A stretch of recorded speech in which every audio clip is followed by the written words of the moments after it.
And making news now. We are looking at long-term jail sentences for these vandals and these hoodlums and these anarchists and agitators.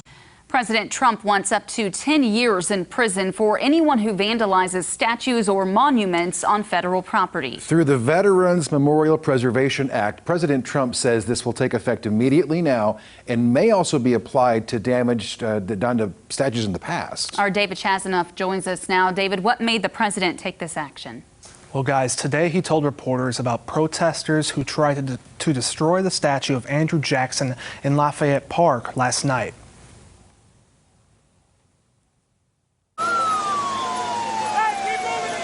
Last night, we stopped an attack on a great monument. President Trump thanked law enforcement for their efforts. They did a great job. They stopped it cold. Numerous people are in jail and going to jail today.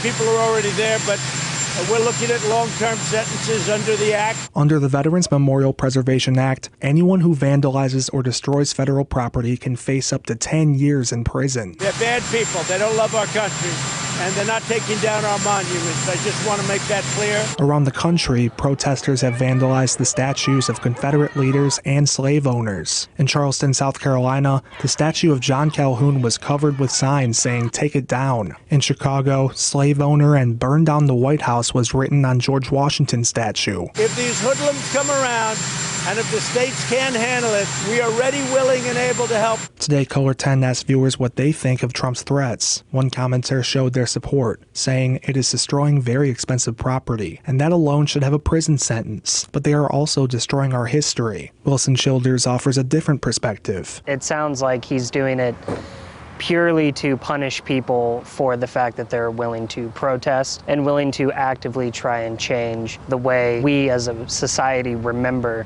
certain people. He says he supports vandalizing federal property if it serves a better cause. It gets people to talk about the issue.